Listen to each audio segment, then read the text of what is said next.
8. Social movements. A great many students and office workers around the world go to work only for 5 or 6 days, and rest on the weekends. Yet, very few people who relax on their day off realize that this holiday is the outcome of a long struggle by workers. That the workday should not exceed 8 hours, that men and women should be paid equally for doing the same work, that workers are entitled to social security and pension. These and many other rights were gained through social movements. Social movements have shaped the world we live in and continue to do so. Box 8.1. The right to vote.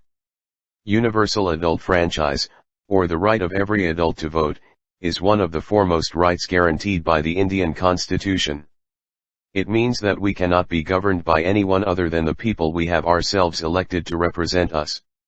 This right is a radical departure from the days of colonial rule when ordinary people were forced to submit to the authority of colonial officers who represented the interests of the British Crown. However, even in Britain, not everyone was allowed to vote. Voting rights were limited to property-owning men.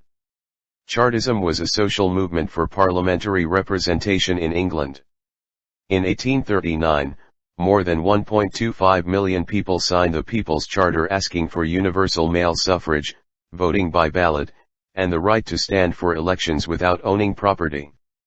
In 1842, the movement managed to collect 3.25 million signatures, a huge number for a tiny country. Yet, it was only after World War I, in 1918 that all men over 21, married women, women owning houses, and women university graduates over the age of 30, got the right to vote.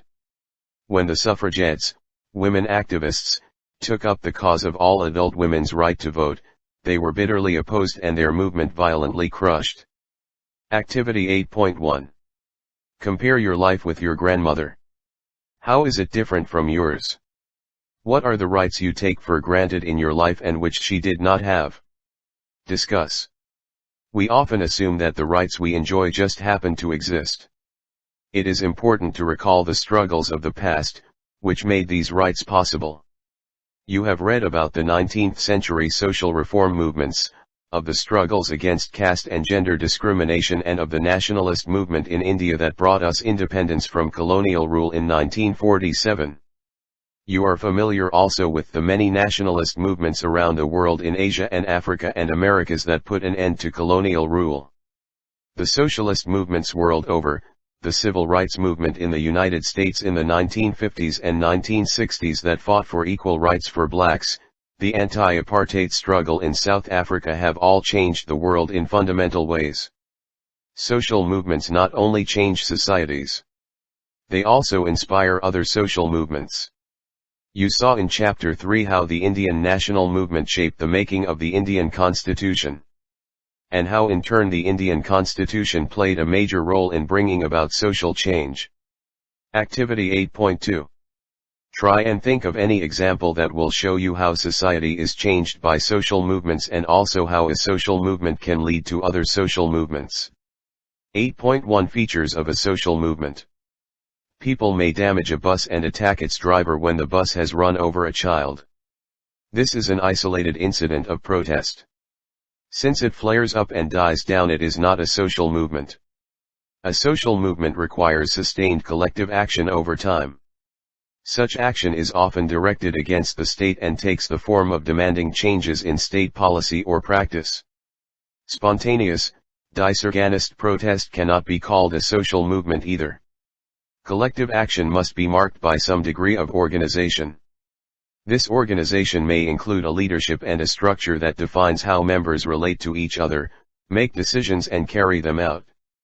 Those participating in a social movement also have shared objectives and ideologies. A social movement has a general orientation or way of approaching to bring about, or to prevent, change. These defining features are not constant. They may change over the course of a social movement's life. Social movements often arise with the aim of bringing about changes on a public issue, such as ensuring the right of the tribal population to use the forests or the right of displaced people to settlement and compensation. Think of other issues that social movements have taken up in the past and present. While social movements seek to bring in social change, counter-movements sometimes arise in defense of status quo. There are many instances of such counter-movements. When Rajaram Mohan Roy campaigned against Sati and formed the Brahmo Samaj, defenders of Sati formed Dharma Sabha and petitioned the British not to legislate against Sati. When reformers demanded education for girls, many protested that this would be disastrous for society. When reformers campaigned for widow remarriage, they were socially boycotted. When the so-called lower caste children enrolled in schools, some so-called upper caste children were withdrawn from the schools by their families. Peasant movements have often been brutally suppressed. More recently, the social movements of erstwhile excluded groups like the Dalits have often invoked retaliatory action. Likewise, proposals for extending reservation in educational institutions have led to counter-movements opposing them. Social movements cannot change society easily. Since it goes against both entrenched interests and values, there is bound to be opposition and resistance. But over a period of time, changes do take place. Activity 8.3. Make a list of different social movements that you have heard or read of. What changes do they want to bring about? What changes do they want to prevent? While protest is the most visible form of collective action, a social movement also acts in other, equally important, ways. Social movement activists hold meetings to mobilize people around the issues that concern them. Such activities help shared understanding, and also prepare for a feeling of agreement or consensus about how to pursue the collective agenda. Social movements also chart out campaigns that include lobbying with the government, media, and other important makers of public opinion. You will recall this discussion from Chapter 3. Social movements also develop distinct modes of protest. This could be candle and torchlight processions, use of black cloth, street theaters, songs, poetry. Gandhi adopted novel ways such as ahimsa, satyagraha, and his use of the charkha in the freedom movement. Recall the innovative modes of protests such as picketing and the defying of the colonial ban on producing salt. Box 8.2. The Repertoire of Satyagraha. The fusion of foreign power and capital was the focus of social protest during India's nationalist struggle. Mahatma Gandhi wore khadi, hand-spun, hand-woven cloth, to support Indian cotton growers, spinners, and weavers whose livelihoods had been destroyed by the government policy of favoring mill-made cloth. The legendary Dandi March to make salt was a protest against British taxation policies that placed a huge burden on consumers of basic commodities in order to benefit the empire. Gandhi took items of everyday mass consumption like cloth and salt, and transformed them into symbols of resistance. Box 8.3. Vimal Dad Saheb More, 1970. Speech by Ankush Kale, who was born in a party community at a public meeting. The parties are very skillful hunters. Yet society recognizes us only as criminals. Our community has to undergo police torture under the charge of theft. Whenever there is a theft in the village, it is we who get arrested. The police exploit our womenfolk and we have to witness their humiliation. Society tries to keep us at a distance because we are called thieves. But have people ever tried to give us a thought? Why do our people steal? It is this society that is responsible for turning us into thieves. They never employ us because we are parties. Source: Sharmila Reej, writing caste/writing gender, narrating Dalit women's testimonies, Zuban/Kali, New Delhi, 2006. Exercise for Box 8.3. Read the narrative above. How is a new shared understanding developed? How is the dominant society's perception being questioned? Distinguishing social change and social movements. It is important to distinguish between social change in general and social movements. Social change is continuous and ongoing. The broad historical processes of social change are the sum total of countless individual and collective actions gathered across time and space. Social movements are directed towards some specific goals. It involves long and continuous social effort and action by people. To draw from our discussion in Chapter 2, we can view Sanskritization and Westernization American Samoa's social change and see the 19th century social reformers' efforts to change society as social movements. 8.2 Sociology and Social Movements. Why the study of social movements is important for sociology. From the very beginning, the discipline of sociology has been interested in social movements. The French Revolution was the violent culmination of several movements aimed at overthrowing the monarchy and establishing liberty, equality, and fraternity. In Britain, the Industrial Revolution was marked by great social upheaval. Recall our discussion on the emergence of sociology in the West in Book 1 NCERT Class 11. Poor laborers and artisans who had left the countryside to find work in the cities protested against the inhuman living conditions into which they were forced. Food riots in England were often suppressed by the government. These protests were perceived by elites as a major threat to the established order of society. Their anxiety about maintaining social order was reflected in the work of sociologist Émile Durkheim. Durkheim's writings about the division of labor in society, forms of religious life, and even suicide, mirror his concern about how social structures enable social integration. Social movements were seen as forces that led to disorder. Scholars influenced by the ideas of Karl Marx offered a different view of violent collective action. Historians like E. P. Thompson showed that the crowd and the mob were not made up of anarchic hooligans out to destroy society. Instead, they too had a moral economy. In other words, they have their own shared understanding of right and wrong that informed their actions. Their research showed that poor people in urban areas had good reasons for protesting.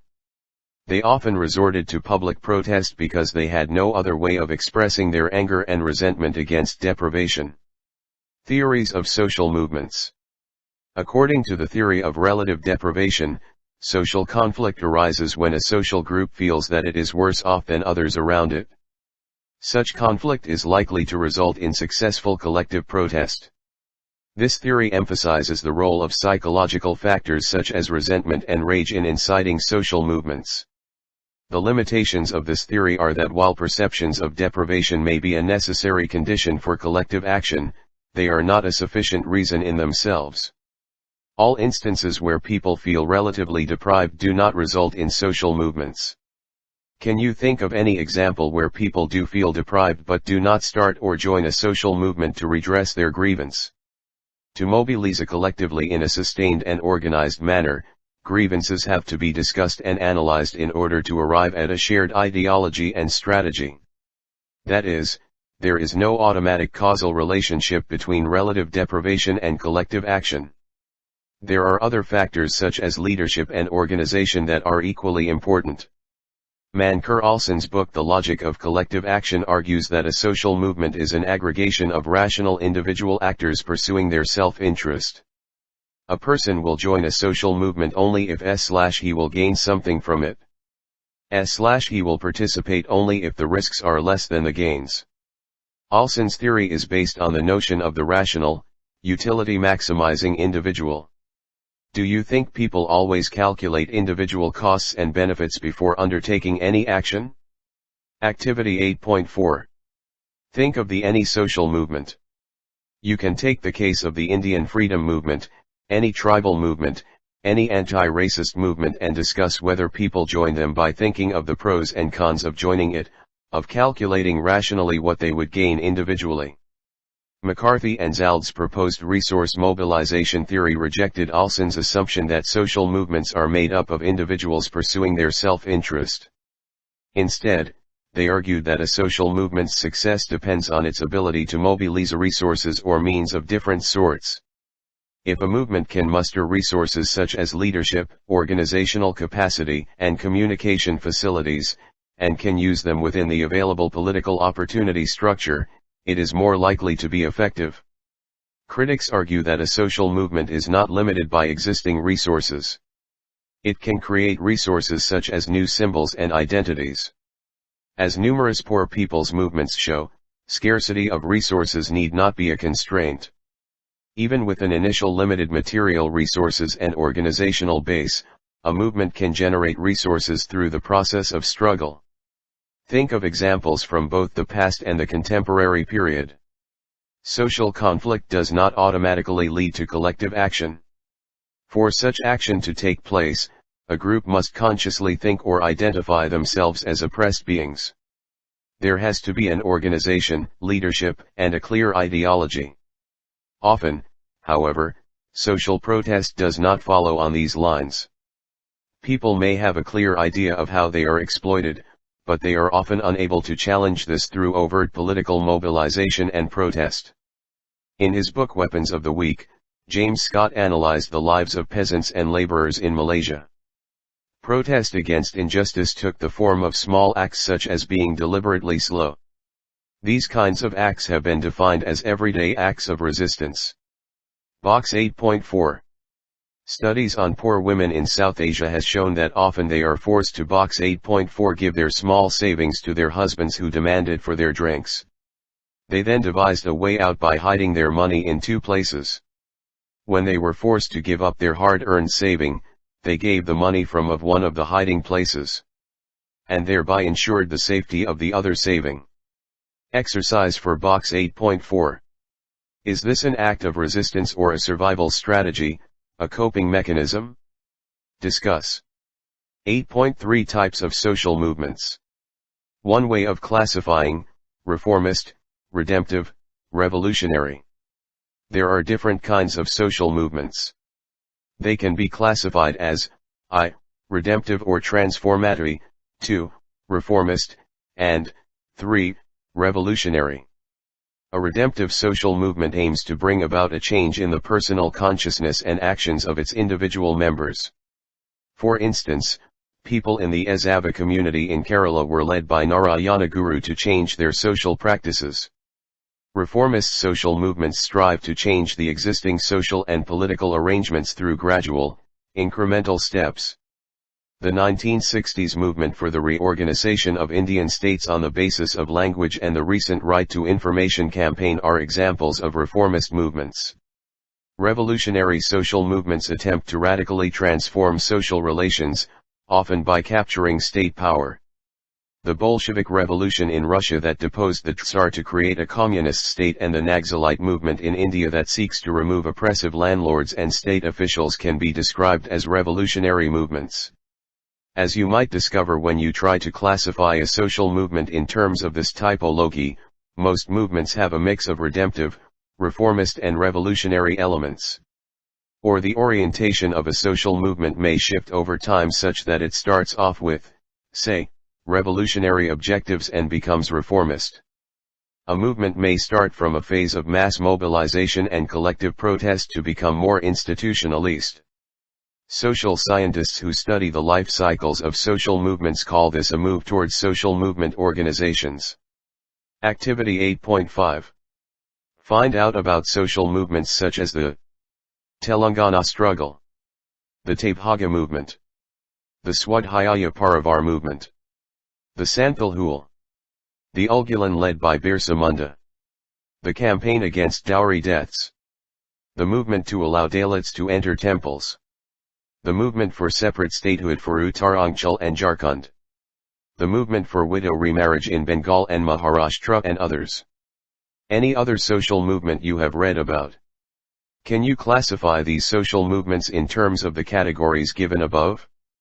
How a social movement is perceived and classified is always a matter of interpretation.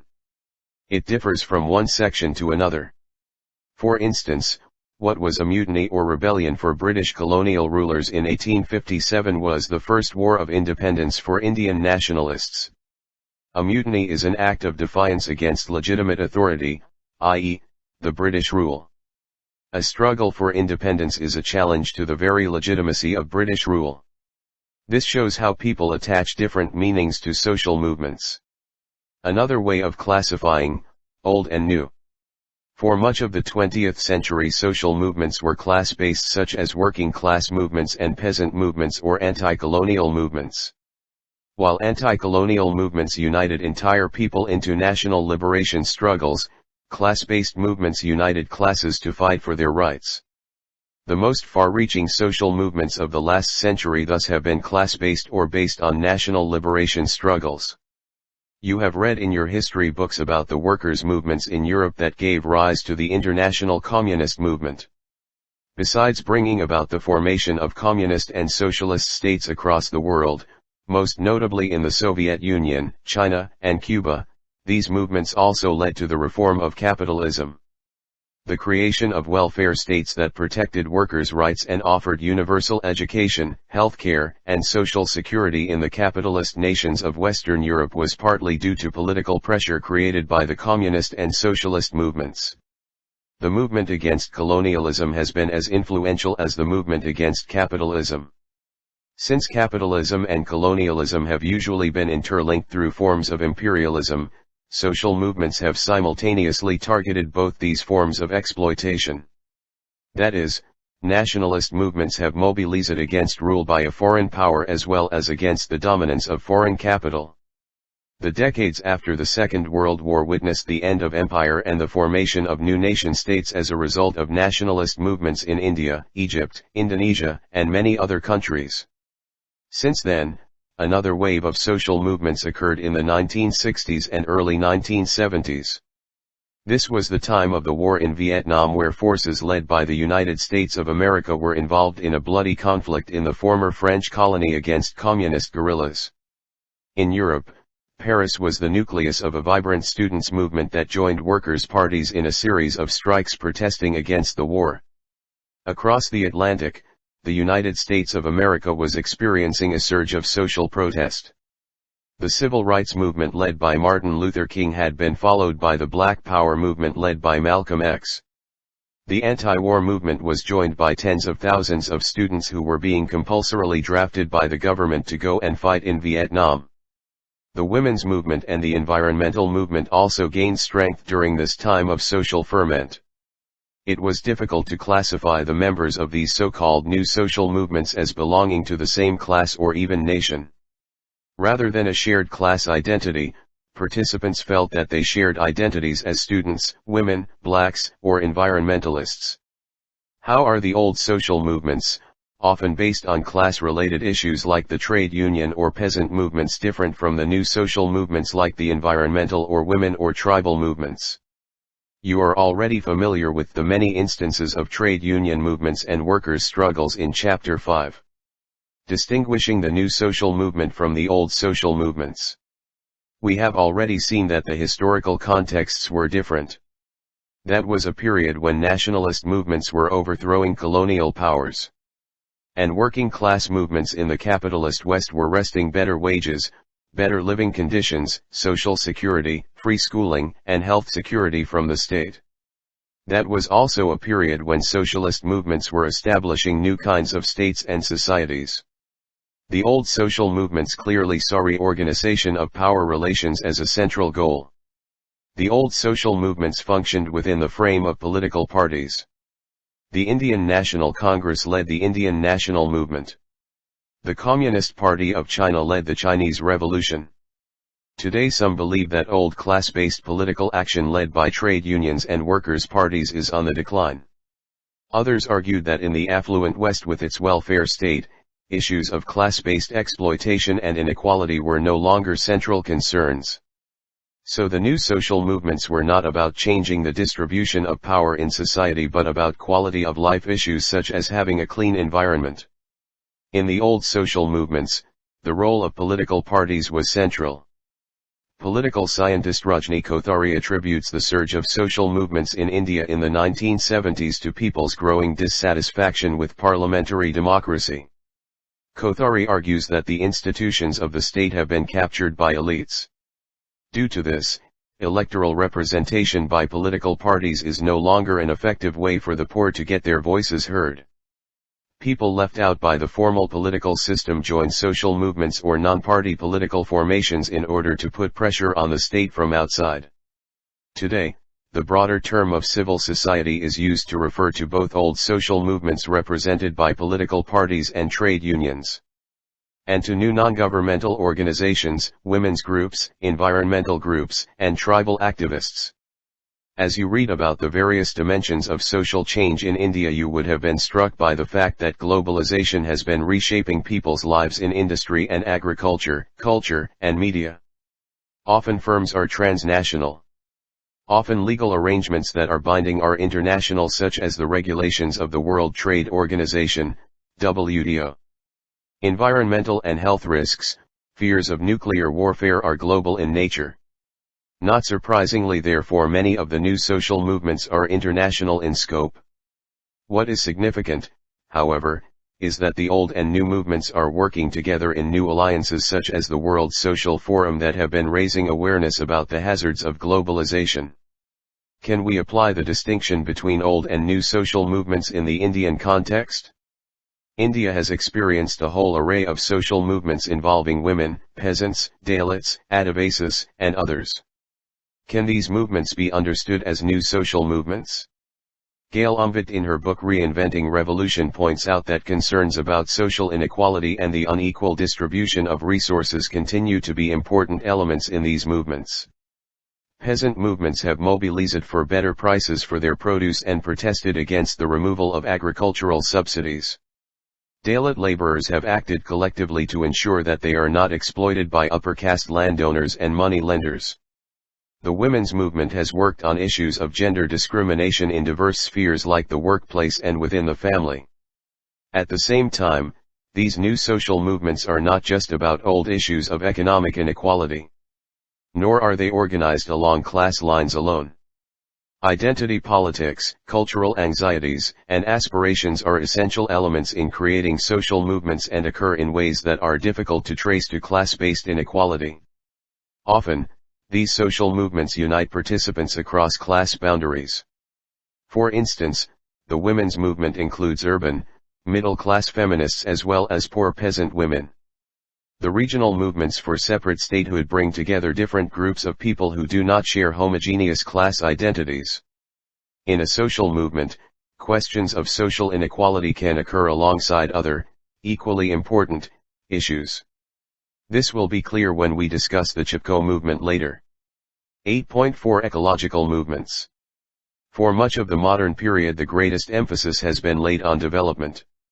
Over the decades there has been a great deal of concern about the unchecked use of natural resources and a model of development that creates new needs that further demands greater exploitation of the already depleted natural resources.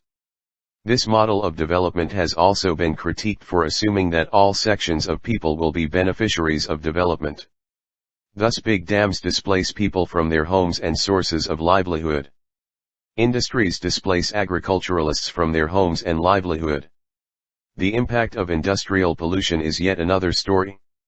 Here we take just one example of an ecological movement to examine the many issues that are interlinked in an ecological movement.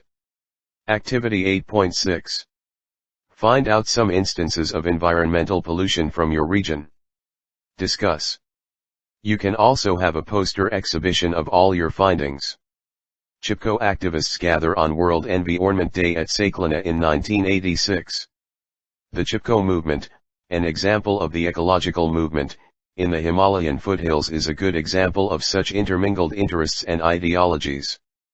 According to Ramachandra Guha in his book, Unquiet Woods, villagers rallied together to save the oak and rhododendron forests near their villages. When government forest contractors came to cut down the trees, villagers, including large number of women, stepped forward to hug the trees to prevent their being felled. At stake was the question of villagers' subsistence. All of them relied on the forest to get firewood, fodder, and other daily necessities. This conflict placed the livelihood needs of poor villagers against the government's desire to generate revenues from selling timber. The economy of subsistence was pitted against the economy of profit. Along with this issue of social inequality, villagers versus a government that represented commercial, capitalist interests, the Chipko movement also raised the issue of ecological sustainability. Cutting down natural forests was a form of environmental destruction that had resulted in devastating floods and landslides in the region. For the villagers, these red and green issues were interlinked. While their survival depended on the survival of the forest, they also valued the forest for its own sake as a form of ecological wealth that benefits all. In addition, the Chipko movement also expressed the resentment of hill villagers against a distant government headquartered in the plains that seemed indifferent and hostile to their concerns. So, concerns about economy, ecology, and political representation underlay the Chipko movement. Trees are necessary for the conservation of environment. Similarly, clean water is necessary for a healthy environment. In the light of this, the government of India has recently, through the Integrated Ganga Conservation Mission, Namami Gange, and Swachh Bharat Abhiyan initiated systematic efforts to create a balance, structure, and quality in India's ecology. Discussing deforestation, Junagadh, Himachal Pradesh. Box 8.5. Chipko Movement. The unusually heavy monsoon of 1970 precipitated the most devastating flood in living memory. In the Alaknanda Valley, water inundated 100 square kilometers of land, washed away 6 metal bridges and 10 kilometers of motor roads, 24 buses and several other vehicles, 366 houses collapsed and 500 acres of standing paddy crops were destroyed. The loss of human and bovine life was considerable. The 1970 floods mark a turning point in the ecological history of the region. Villagers, who bore the brunt of the damage, were beginning to perceive the hitherto tenuous links between deforestation, landslides, and floods. It was observed that some of the villages most affected by landslides lay directly below forests where felling operations had taken place. The villagers' cause was taken up by the Dashali Gram Swaraj Sangh, DGSS, a cooperative organization based in Chamoli district. Despite these early protests, the government went ahead with the yearly auction of forests in November. One of the plots scheduled to be assigned was the Reni forest. The contractor's men who were traveling to Reni from Joshimath stopped the bus shortly before Reni. Skirting the village, they made for the forest. A small girl who spied the workers with their implements rushed to Gaura Devi, the head of the village Mahila Mandal, women's club. Gaura Devi quickly mobilized the other housewives and went to the forest. Pleading with the laborers not to start felling operations, the women initially met with abuse and threats. When the women refused to budge, the men were eventually forced to retire. Exercise for Box 8.5. Is this social movement raising old issues of class-based inequality and resource distribution? Or is it raising other concerns such as ecological sustainability and the cultural rights of people? Box 8.6. In our current information age, social movements around the globe are able to join together in huge regional and international networks comprising non-governmental organizations, religious and humanitarian groups, human rights association, consumer protection advocates, environmental activists, and others who campaign in the public interest. The enormous protests against the World Trade Organization that took place in Seattle, for example, were organized in part through internet-based network. Exercise for Box 8.6. Read the text given above and discuss how even social movements get globalist. How does technology help? How does it change the role social movements can play? 8.5 Class-based movements. Peasant movements. Peasant movements or agrarian struggles have taken place from pre-colonial days. The movements in the period between 1858 and 1914 tended to remain localized, disjointed and confined to particular grievances. Well known are the Bengal Revolt of 1859–62 against the indigo plantation system and the Deccan Riots of 1857 against money lenders. Some of these issues continued into the following period, and under the leadership of Mahatma Gandhi became partially linked to the independence movement. For instance, the Bardoli Satyagraha, 1928, Surat district, a non-tax campaign as part of the nationwide non-cooperative movement, a campaign of refusal to pay land revenue, and the Champaran Satyagraha, 1917–18, directed against indigo plantations. In the 1920s, protest movements against the forest policies of the British government and local rulers arose in certain regions. Recall our discussion on structural changes in Chapter 1. Between 1920 and 1940 peasant organizations arose. The first organization to be founded was the Bihar Provincial Kisan Sabha, 1929, and in 1936 the All India Kisan Sabha. The peasants organized by the Savas demanded freedom from economic exploitation for peasants, workers, and all other exploited classes.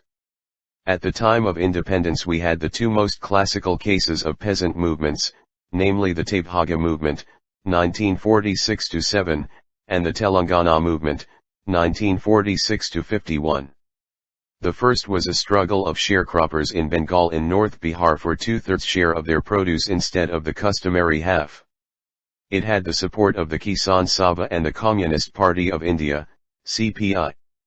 The second, directed against the feudal conditions in the princely state of Hyderabad and was led by the CPI. Activity 8.7. Find out more about the Naxal movement. The early years. The current phase. The issues. The mode of protest. Discuss. Go back to Chapter 4 and identify what could be the social causes responsible for the movement. Certain issues which had dominated colonial times changed after independence. 4 land reforms, zamindari abolition, declining importance of land revenue and public credit system began to alter rural areas. The period after 1947 was characterized by 2 major social movements: the Naxalite struggle and the new farmers' movements. The Naxalite movement started from the region of Naxalbari, 1967, in Bengal. The central problem for peasants was land. You have a clear understanding of the sharp divisions within the agrarian structure in rural India from Chapter 4. Boxes 1 and 2 provide 2 brief accounts of the movement. Box 8.7. The Siliguri Subdivision Peasants' Conference proved to be a great success. The peasants, quickened and strengthened by their earlier militant struggles, looked forward expectantly. Faces deadened and dulled with the grinding routine of labor on the Yadar's fields in sun and rain glowed with hope and understanding. According to Kanu Sanyal's later claims, from March 1967 to April 1967, all the villagers were organized. From 15,000 to 20,000 peasants were enrolled as whole-time activists. Peasants' committees were formed in every village and they were transformed into armed guards. They soon occupied land in the name of peasants' committees, burnt all land records which had been used to cheat them of their dues, cancelled all hypothecary debts, passed death sentences on oppressive landlords, formed armed bands by looting guns from landlords, armed themselves with conventional weapons like bows, arrows, and spears, and set up parallel administration to look after the villages. Source: Sumanata Banerjee Naxalbari and the Left Movement in ed. Ghanshyam Shah Social Movements and the State, Sage, Delhi 2002, pages 125-192. Box 8.8. The guerrilla movement was heralded by the forcible cutting of crops from the land of a rich landlord at Guradabhadra, near Bodhapadu in the plains area on November 24, 1968. More significant was the action in the hill tracts the next day, when in Pedagotlai village of the Parvatipuram agency area, about 250 Girijans from several villages armed with bows, arrows, and spears, raided the house of a landlord cum money lender. And took possession of his hoarded paddy, rice, other food grains and property worth about 20,000 rupees. They also seized documents. Exercise for Box 8.7 and 8.8. Read Box 8.7 and 8.8 carefully. Identify the issues and the tactics. Many of the agrarian problems persist in contemporary India. Chapter 4 has discussed these in detail. The Naxal movement is a growing force even today. The so-called new farmers' movements began in the 1970s in Punjab and Tamil Nadu. These movements were regionally organized, were non-party, and involved farmers rather than peasants. Farmers are said to be market-involved as both commodity producers and purchasers. The basic ideology of the movement was strongly anti-state and anti-urban. The focus of demand were price and related issues, for example price procurement, remunerative prices, prices for agricultural inputs, taxation, non-repayment of loans. Novel methods of agitation were used, blocking of roads and railways, refusing politicians and bureaucrats entry to villages, and so on. It has been argued that the farmers' movements have broadened their agenda and ideology and include environment and women's issues. Therefore, they can be seen as a part of the worldwide new social movements. Workers' movements. Factory production began in India in the early part of the 1860s. You will recall our discussion on the specific character of industrialization in the colonial period. The general pattern of trade set up by the colonial regime was one under which raw materials were procured from India and goods manufactured in the United Kingdom were marketed in the colony.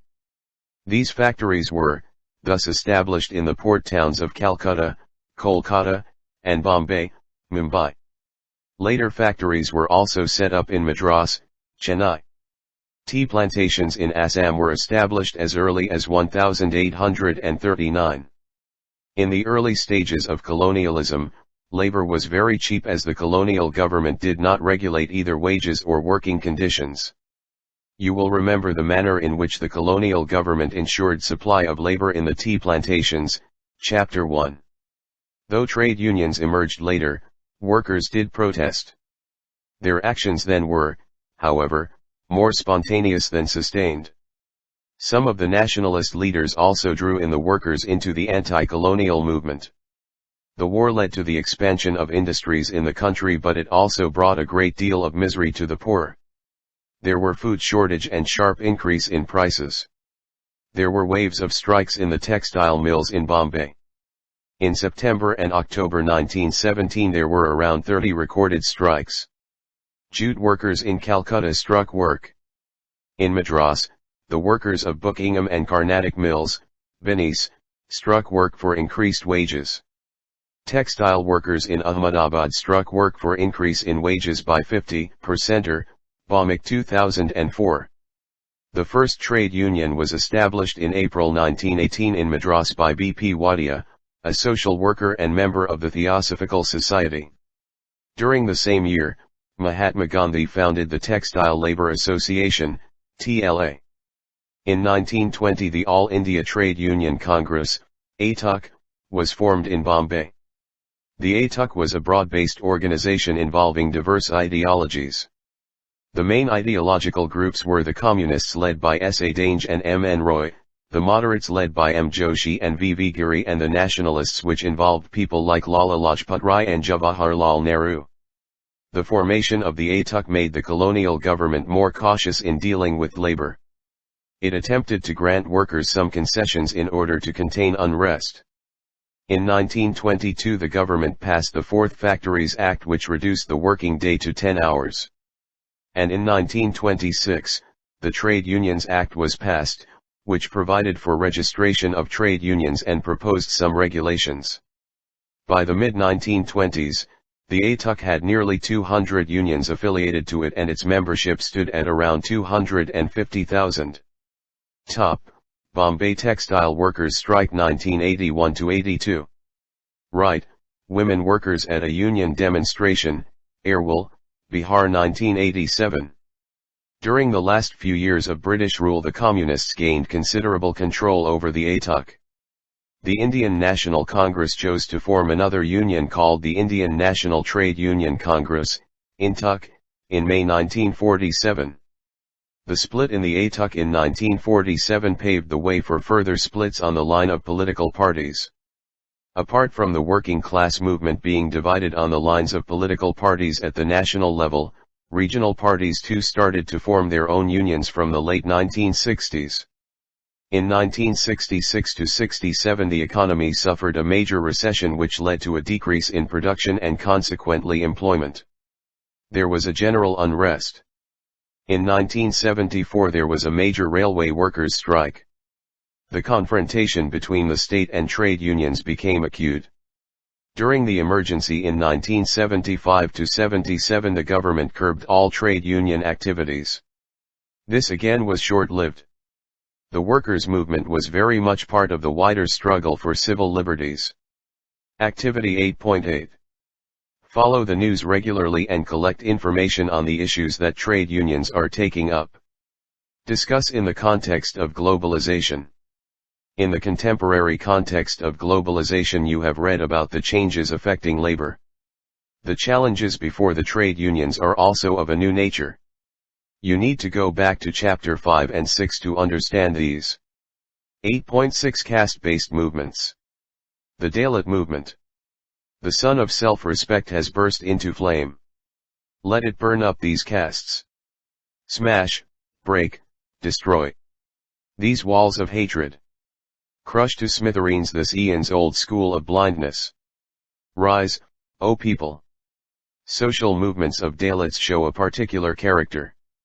The movements cannot be explained satisfactorily by reference to economic exploitations alone or political oppression, although these dimensions are important. This is a struggle for recognition as fellow human beings.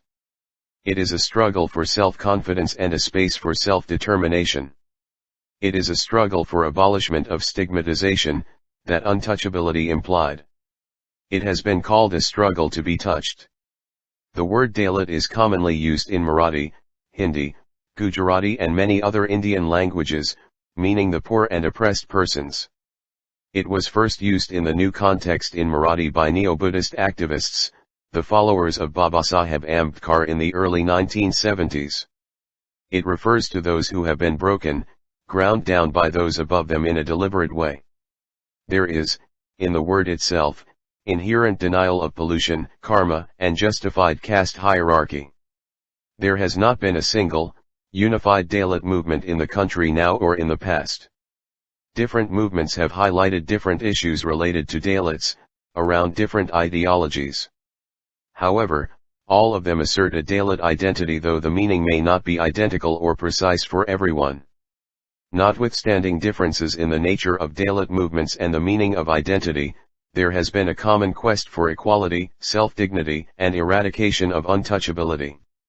Shah 2001:194, this can be seen in the Satnamai movement of the Kamars in the Chhattisgarh plains in eastern MP, Adi Dharma movement in Punjab, the Mahar movement in Maharashtra, the socio-political mobilization among the Jadavas of Agra and the anti-Brahmin movement in South India. In the contemporary period, the Dalit movement has unquestionably acquired a place in the public sphere that cannot be ignored. This has been accompanied by a growing body of Dalit literature. Activity 8.9. Find out more about Dalit literature. Discuss any poem or story of your choice from within the body of Dalit writings. Box 8.9. An unknown poet's poem, 1890s, on his fellow Mahars. Their houses are outside the village. There are lice in their women's hair. Naked children play in the rubbish. They eat carrion. The faces of the untouchables have a humble look. There is no learning among them. They know the names of the village goddesses and the demon gods, but not the name of Brahma. Dalit literature is squarely opposed to the Chaturvarna system and caste hierarchy, which it considers as responsible for crushing the creativity and very existence of lower castes. Dalit writers are insistent on using their own imageries and expressions rooted in their own experiences and perceptions. Many felt that the high-flown social imageries of mainstream society would hide the truth rather than reveal it. Dalit literature gives a call for social and cultural revolt. While some emphasize the cultural struggle for dignity and identity, others also bring in the structural features of society, including the economic dimensions. Box 8.10. Sociologists' attempts to classify Dalit movements have led them to believe that they belong to all the types, namely reformative, redemptive, revolutionary. The anti-caste movement, which began in the 19th century under the inspiration of Jyotiba Phule and was carried out in the 1920s by the non-Brahmin movements in Maharashtra and Tamil Nadu and then developed under the leadership of Dr. Ambedkar, had characteristics of all types. At its best, it was revolutionary in terms of society and redemptive in terms of individuals. In partial context, the post-Ambedkar Dalit movement has had revolutionary practice. It has provided alternative ways of living, at some points limited and at some points radical and all-encompassing, ranging from changes in behavior such as giving up eating beef to religious conversion. It has focused on changes in the entire society, From radical revolutionary goal of abolishing caste oppression and economic exploitation to the limited goals of providing scope for members of scheduled caste to achieve social mobility. But on the whole, this movement has been a reformist movement. It has mobilized along caste lines, but only made half-hearted efforts to destroy caste. It has attempted and achieved some real though limited societal changes with gains especially for the educated sections among Dalits, but it has failed to transform society sufficiently to raise the general mass from what is still among the most excruciating poverty in the world. Exercise for Box 8.10. Identify the reasons why the Dalit movement can be termed reformist as well as redemptive. Do you agree with the observation given in the text? Discuss. Backward class castes movements.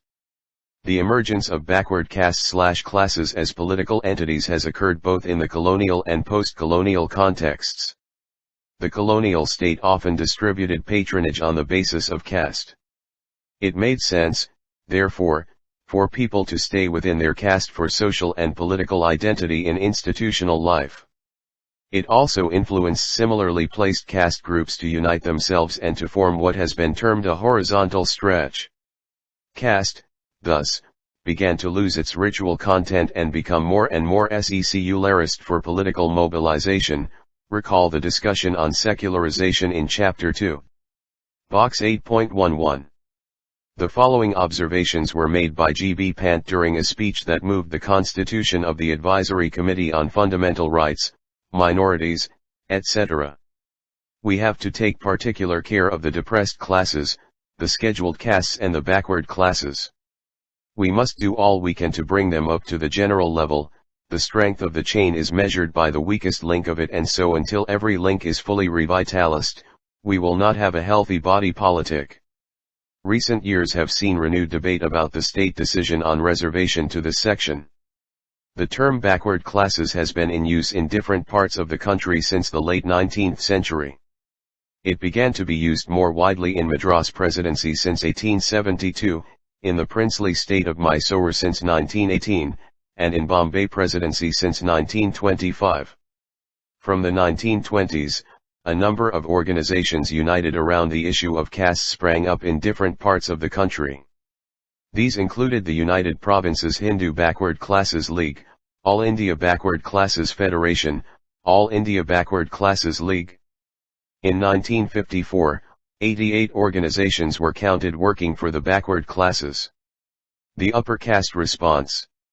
The increasing visibility of both Dalits and other backwards classes has led to a feeling among sections of the upper caste that they are being given short shrift. The government, they feel, does not pay any heed to them because they are numerically not significant enough. As sociologists, we need to recognize that such a feeling does exist, and then we need to scrutinize to what extent such an impression is grounded on empirical facts. We also need to ask why earlier generations from the so-called upper castes did not think of caste as a living reality of modern India. Box 8.12 provides an obvious sociological explanation.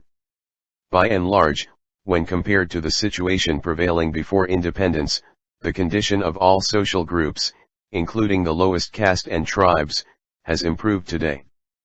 But by how much has it improved? How have the lowest castes/tribes fared in comparison to the rest of the population?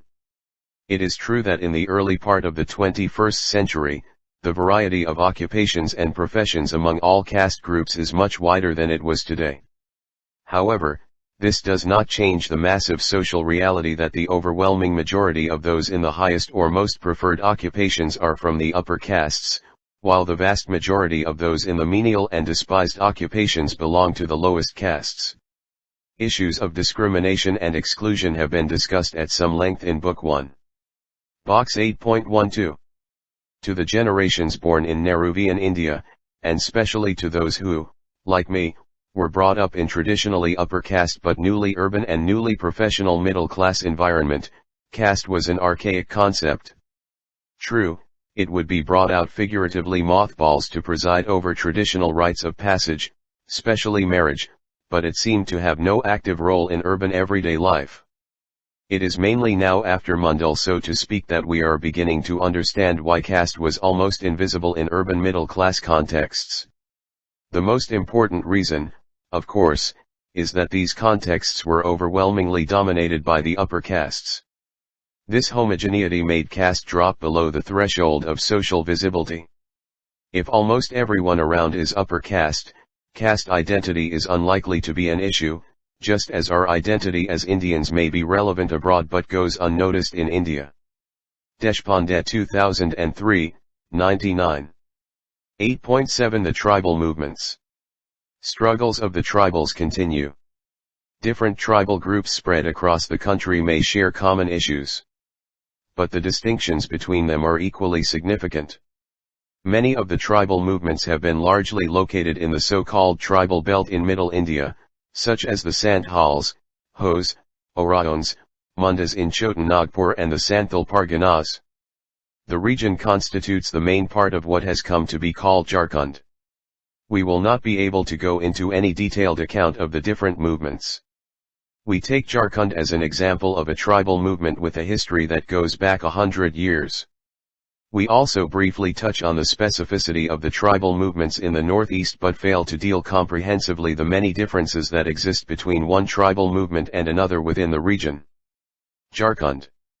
Jharkhand is one of the newly formed states of India, carved out of South Bihar in the year 2000. Behind the formation of the state lies more than a century of resistance. The social movement for Jharkhand had a charismatic leader in Birsa Munda, an Adivasi who led a major uprising against the British. After his death, Birsa became an important icon of the movement. Stories and songs about him can be found all over Jharkhand. The memory of Birsa's struggle was also kept alive by writing.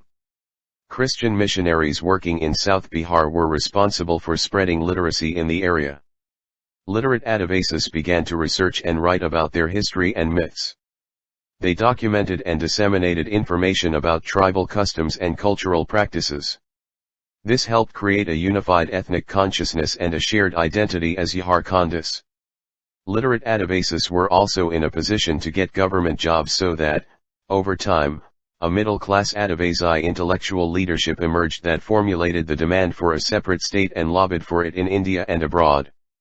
Within South Bihar, Adivasis shared a common hatred of Dikkus, migrant traders and money lenders who had settled in the area and grabbed its wealth, impoverishing the original residents. Most of the benefits from the mining and industrial projects in this mineral-rich region had gone to Dikkus even as Adivasi lands had been alienated. Adivasi experiences of marginalization and their sense of injustice were mobilized to create a shared Jharkhandi identity and inspire collective action that eventually led to the formation of a separate state. The issues against which the leaders of the movement in Jharkhand agitated were acquisition of land for large irrigation projects and firing ranges, survey and settlement operations, which were held up, camps closed down, etc. Collection of loans, rent, and cooperative dues, which were resisted. Nationalization of forest produce which they boycotted. The Northeast. The process of state formation initiated by the Indian government following the attainment of independence generated disquieting trends in all the major hill districts in the region. Conscious of their distinct identity and traditional autonomy, the tribes were unsure of being incorporated within the administrative machinery of Assam. The rise of ethnicity in the region is thus a response to cope with the new situation which developed as a consequence of the tribe's contact with a powerful alien system. Long isolated from the Indian mainstream, the tribes were able to maintain their own worldview and social and cultural institutions with little external influence. While the earlier phase showed a tendency towards secessionism, this trend has been replaced by a search for autonomy within the framework of the Indian constitution. Nangri 2003, 115.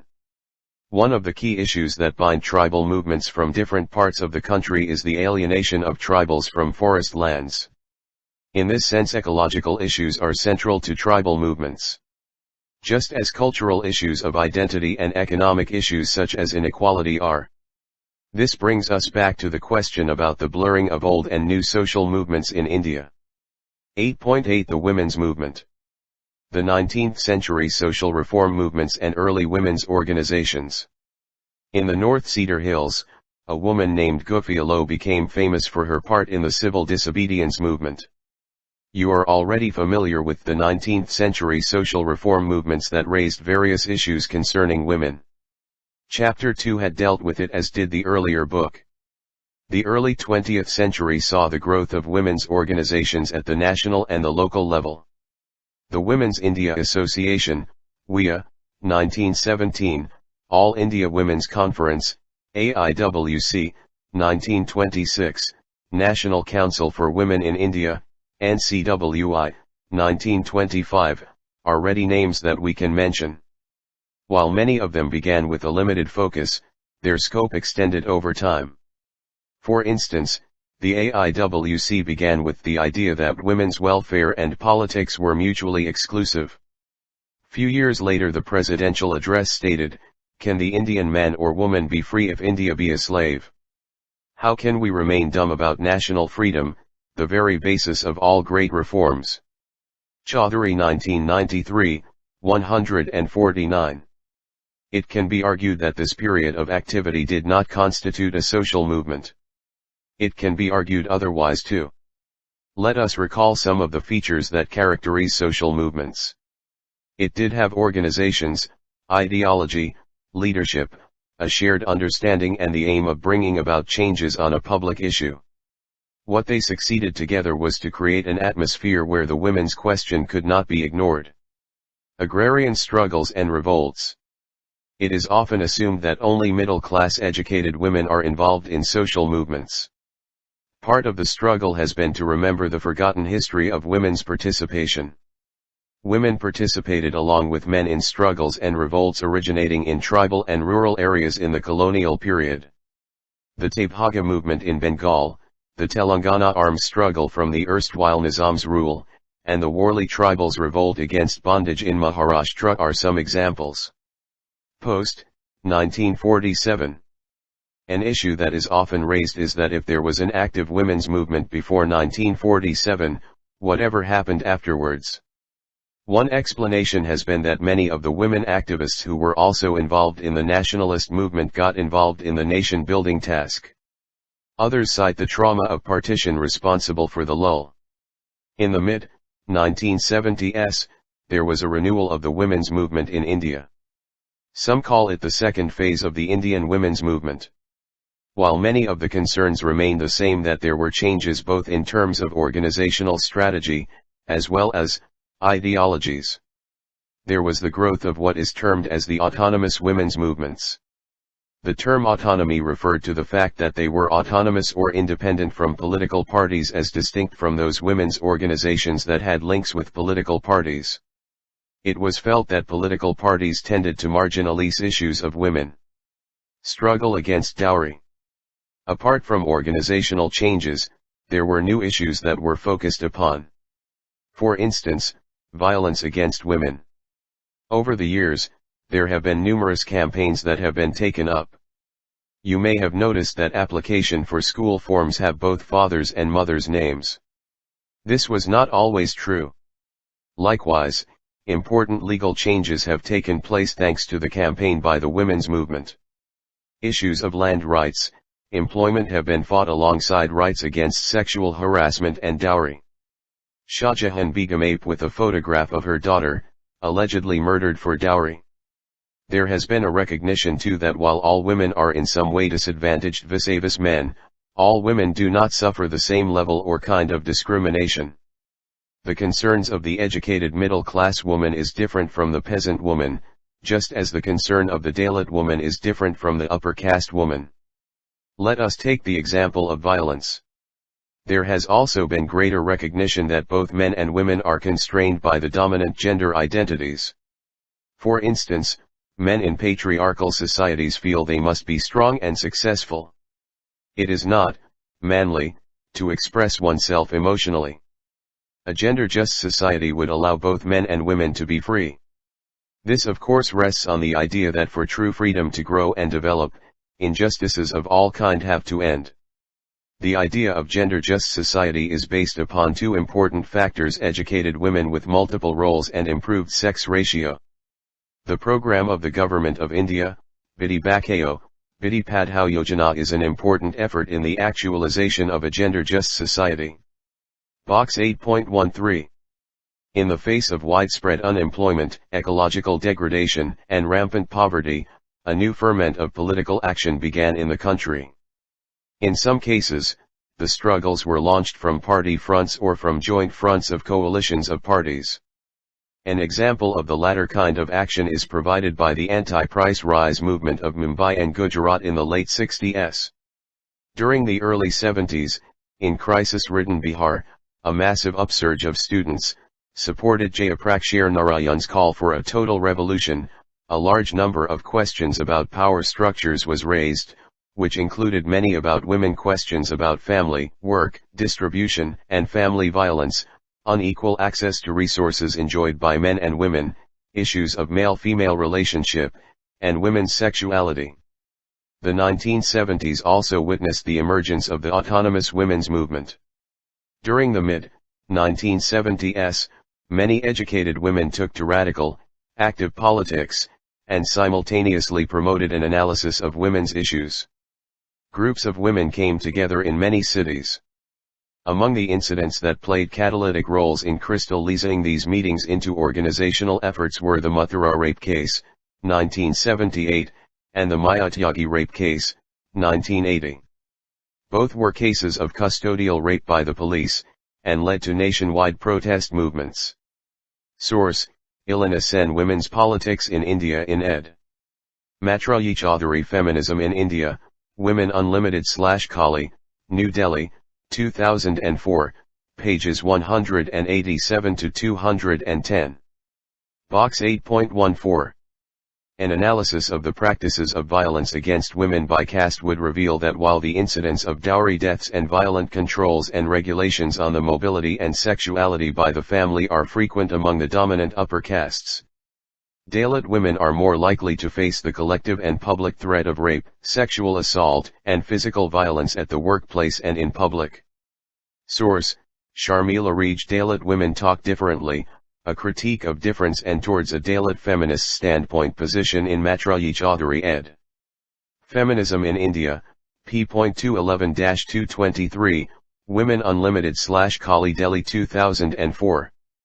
Exercise for Box 8.14.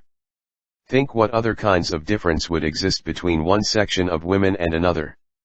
Would there still be something common for all women as women? Discuss. Conclusion. As we reach the end of the book, it is perhaps relevant to go back to where we began in our first sociology book in class 11. We had begun by discussing the dialectical relationship between the individual and the society. Social movements perhaps best shows this relationship. They arise because individuals and social groups seek to change their conditions. Thereby, they change both themselves and the society.